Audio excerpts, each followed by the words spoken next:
আজি সংগীতৰ মহানায়ক জুবিন গাৰ্গৰ দহা কৰ্ম।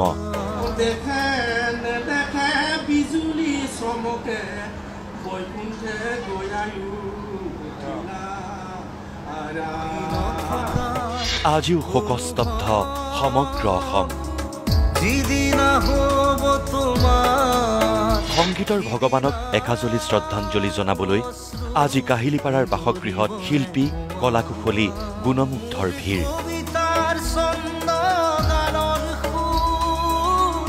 যোৰহাটতো প্ৰাণৰ শিল্পীৰ আদ্য শ্ৰাদ্ধৰ প্ৰস্তুতি তুংগত। জুবিনদাবিহীন 10টা দিন পাৰ কৰিলে অসমবাসীয়ে। আজি বুকুৰ কুটুম জুবিন গাৰ্গৰ দহা কৰ্ম। ৰীতি নীতি পৰম্পৰা অনুসৰি পালন কৰা হৈছে হিয়াৰ আমঠুৰ দহা কৰ্ম। পুৱাৰে পৰা ভাগৱত পাঠেৰে ভকতে জনাইছে শ্ৰদ্ধা। আহিছে শিল্পী কলাকুশলীৰ পৰা সৰ্বস্তৰৰ গুণমুগ্ধ। ৰাভা জনগোষ্ঠীয় লোকসংগীতেৰে জুবিনদালৈ শ্ৰদ্ধা বৰ্ষিয়ান শিল্পীৰ।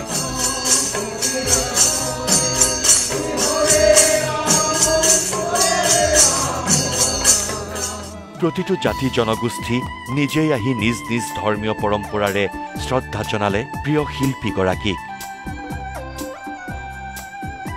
জুবিনদাৰ আত্মাৰ সৎগতি কামনা কৰি পৰিয়ালক সমবেদনা জনালে অসম সৌৰভ কৃষ্ণ ৰয়ে। ক'লে যদি জুবিন গাৰ্গক হত্যা কৰা হৈছে তেন্তে ইয়াৰ উচিত বিচাৰ হওক। সেই মানুহজন আমাৰ পৰা হেৰাই গ'ল। তেখেতৰ আত্মা য'তে আছে শান্তিত থাকক, সুখত থাকক, এইখিনি কামনা কৰিছোঁ। যদি তাৰমানে আচলতে মাৰ্ডাৰ কৰিছে এওঁলোকক দৃষ্টান্তমূলক শাস্তি দিব লাগে, সেইটো আমি হেৰি কৰি স্বীকাৰ কৰোঁ।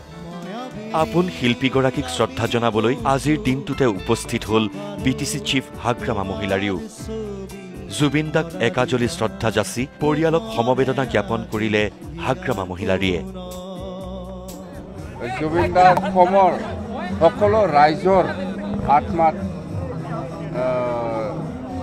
চিৰস্থায়ী থাকিব, মই এইটো কামনা কৰিছোঁ মানে থাকিবই। জুবিনদাক কেতিয়াও কোনো ৰাইজে পাহৰি নাযায়, অসমৰ কোনো ব্যক্তিয়ে পাহৰি নাযাব। জীৱনত অসমবাসী ৰাইজৰ কাৰণে যিখিনি কাম কৰি গ'লে সেইটো কেতিয়াও আমি পাহৰি নাযাওঁ। এটলিষ্ট আমাৰ BTC অঞ্চলত কোকৰাঝাৰত মই জুবিনদাৰ এটা মেমৰিয়েল পাৰ্ক, ষ্টেচুৰ লগতে মেমৰিয়েল পাৰ্ক এটা বনাম বুলি আমাৰ ইতিমধ্যে ডিচিশ্যন হ'ল। জুবিনদাৰ অসমৰ কাৰণে কি চেক্ৰিফাইচ কৰিছে, কি চেক্ৰিফাইচ কৰা নাই, সেইটো আমি কৈ পেলাই শেষ কৰিব নোৱাৰে। মুঠতে আমাৰ আত্মাৰ চিৰস্থায়ী থাকিব জুবিনদাৰ যিখিনি কাম কৰি গ'ল অসমবাসী ৰাইজৰ কাৰণে।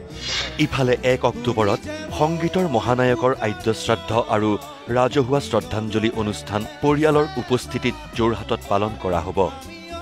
সেয়েহে যুদ্ধ সদৃশ তৎপৰতাৰে যোৰহাট ষ্টেডিয়ামত চলিছে হাৰ্টথ্ৰবৰ আদ্য শ্ৰাদ্ধৰ প্ৰস্তুতি। 48জনীয়া কৰ্ণধাৰ সমিতি গঠন কৰি আগবঢ়াই নিয়া হৈছে কাম কাজ। অসম চৰকাৰৰ হৈ সমগ্ৰ কামৰ তদাৰক কৰিছে মন্ত্ৰী বিমল বৰাই। অসম আৰু যোৰহাটবাসী ৰাইজৰ একান্ত ইচ্ছা আছিল জুবিন গাৰ্গৰ মহাপ্ৰয়াণৰ পিছত এটি অনুষ্ঠান তেখেতৰ স্মৃতিত যোৰহাটত অনুষ্ঠিত হ'ব লাগে, আৰু তাৰ প্ৰতি লক্ষ্য ৰাখি পৰিয়ালৰ লগত আলোচনা মৰ্মে তেখেতৰ যি মাংগলিক 13 দিনীয়া কাৰ্যসূচী, এই কাৰ্যসূচী ৰাইজৰ সহযোগত যোৰহাটত অনুষ্ঠিত কৰিবৰ কাৰণে সিদ্ধান্ত গ্ৰহণ কৰা হৈছে।